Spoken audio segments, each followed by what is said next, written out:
with a 5-0 record here in the league during the preliminary round. At yun na, yung mga early access denial here. As the second point here, actually kahit yung first point, medyo nabantayan na rin nila dun si... The main playmaker right now for University of Santo Tomas is Arlene Wahe. Just pave your way through. Arlene reverses, speaking Chief Justice. That off speech. 2 unsuccessful challenges per set. That means you will lose that privilege, and another block Ang juniors division ng UST. and that really shows how beautiful that volleyball program is for UST, because you know, interviewing Kim Rubin, but first another point for likes yet pero gumagana. So they're really trying to be strategic with how they play. No, in moments like this, no, parang test din kung paano pa mas magiging malinis yung galawan ng UST. And unable to secure that or control that. Means to be very consistent, finding that down the line and opening with the Letran Lady Knights, even in their past games here in the National Invitationals, she has been, consistent in terms of offensive scoring for her team. But Marga Altea says, placing lang this time around after that spike. Syempre may sasagutin dyan ng UST. 4 points challenge na natitira. Itong side ng Letran. Hoyos challenging si Lorios floor defense, and she will earn that point. Tough service. Flores with that reverse setup. Riza to not scramble defense for UST, and Quezon will be earning that point. Successful. Reverse setup. Jurado from the right pin. Quezon with that cross. Hoyos went for that drop. Some long rallies in the latter part of our opening set with Escobar to Hoyos from the open. Hoyos has been showcasing her veteran skills here for UST with already 3 points. Wahe, reverse setup to Jurado, her favorite cross. The opposite side of the court, it's very easy for you to direct that ball, even if you have to spike a twist. Flores to Abayon, challenging that floor defense of UST. Easy over. Flores. Ball was pushed by Riza. Altea, bumuelo pa. Puntos yan. Mabilis nila. Let's see that once again. Bump set. And just through the blocker's hands. 14-point lead para sa UST. Tinulak na lang at may tsansa with Altea putting that finish off. See that once again, perfect setup by Wahe. 7-point production squad securing set 1. Crust Pizza and Chicken and Mojo's now. We begin in action here live in the Ninoy Aquino Stadium with that cross court by ang ganda. Ang sarap pakinggan ng UST's wall, no? Because we've been observing the previous... I think her build also, she's very athletically gifted when it comes to her movement. And another block point here for... And your second block point in the second set.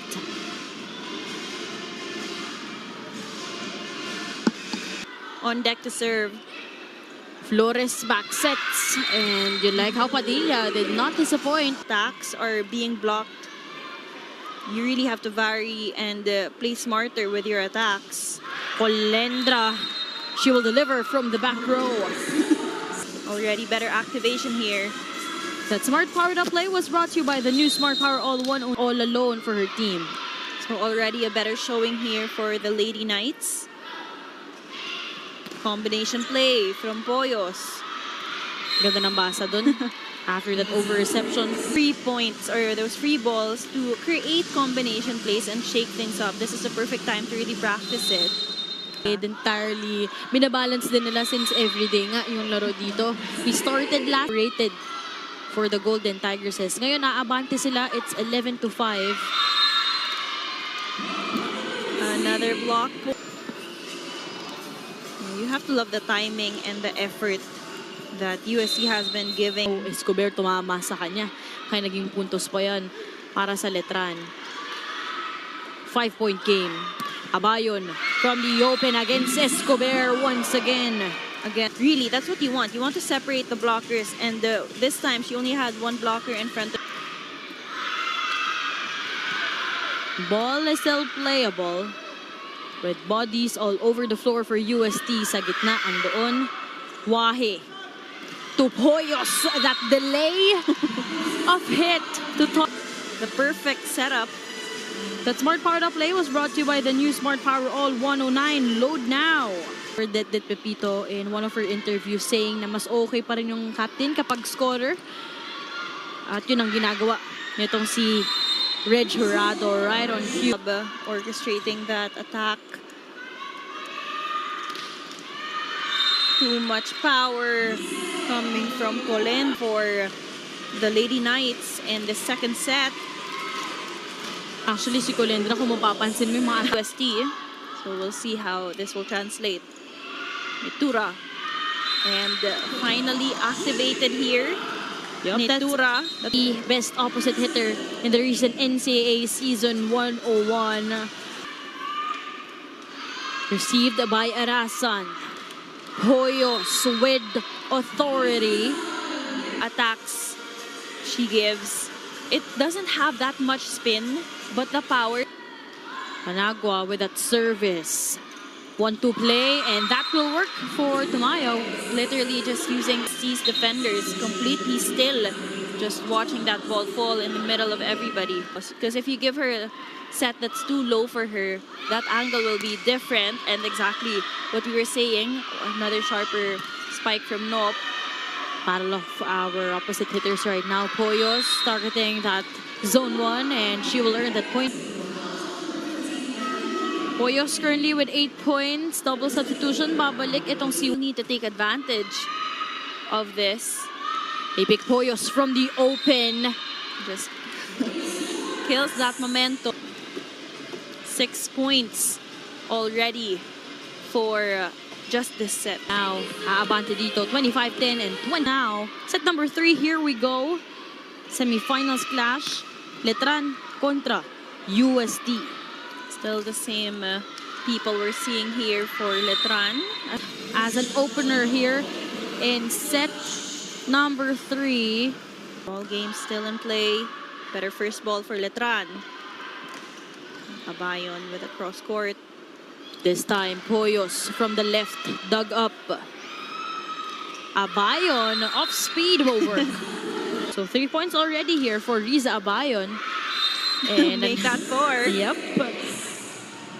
Riza Abayon after that jump serve. A very powerful arm coming from making it 3 spikers for UST in front. And Flores chooses at the back, pero nakabantay na dyan si Colendra. Bron together with Marga Altea is denying that. And some few reminders here from their head coach. They go to the open, access denied, net defense again for you. No, it's a block party here for UST when it comes to full end. For the yellow shirts. Flores. High push. Coming from T-zone. Altea. They go to the open. Another solid denial at the net. So positioning themselves in front of the spiker's hands. It's really been working out. Parang itong si Silvestre ang magmamando sa opensa for Coach Alexi. Reg Jurado in her comfort. It's no surprise that we are seeing this kind of performance from Reg Jurado. Bringing USD now. Want to put all efforts out for all of our squads. This time Panangin still blocked there. This time to have a higher elevation and really good calculation on how you're going to angle your attack. This momentum here in set number 3. Over-received. There was a push by Wahe. 1-2 play. Andun si Jurado. Altea. Althea finding that edge. Bayan from the open. Andun si Kim. One to play by Arlene Wahe. Bodies all over the floor. Jurado setting it up to Poyos. Zone 5 will work. Better floors. The least that you can really do is to minimize those errors or mistakes. If you're Letran with Nitura, scoring that point from the cross. Packed for the Lady Knights. Set was a bit too wide for her, making her Photo here. wider sets here for Nitura.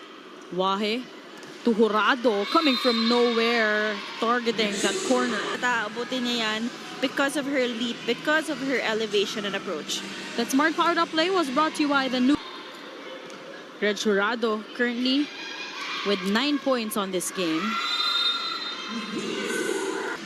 Let's see that once again. Nitura being set up this time around.